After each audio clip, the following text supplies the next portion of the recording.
Hi friends, ഇന്ന് നമുക്ക് ക്യൂട്ടായിട്ടുള്ള ഒരു പാണ്ട കുട്ടിയെ വരച്ച് നോക്കാം. ഇതിനു മുമ്പ് ഞാൻ ഒരു പാണ്ടയെ വരച്ചിരുന്നു.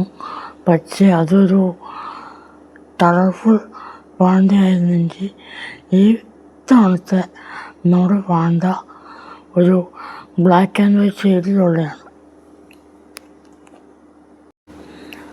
എന്നത്തെയും പോലെ തന്നെ പെൻസിൽ കൊണ്ട് ജസ്റ്റ് ഒരു ഔട്ട്ലൈൻ കൊടുത്തതിന് ശേഷം പേന വെച്ച് കളർ ഫില്ല് ചെയ്യാണ് ചെയ്യുന്നത്. ഇത്തവണ ഞാൻ ടെക്നിക്കൽ പെന്നാണ് ഇതിനു വേണ്ടി ഉപയോഗിച്ചിരിക്കുന്നത്. അതിനുശേഷം പെൻസിൽ കൊണ്ട് ചെറുതായിട്ടൊരു ഷെയ്ഡിനോട് കൊടുത്തപ്പോൾ പാണ്ടക്കുട്ടൻ റെഡിയായി. ഔട്ട്പുട്ട് എങ്ങനെയുണ്ടെന്ന് നിങ്ങൾ തന്നെ പറയും.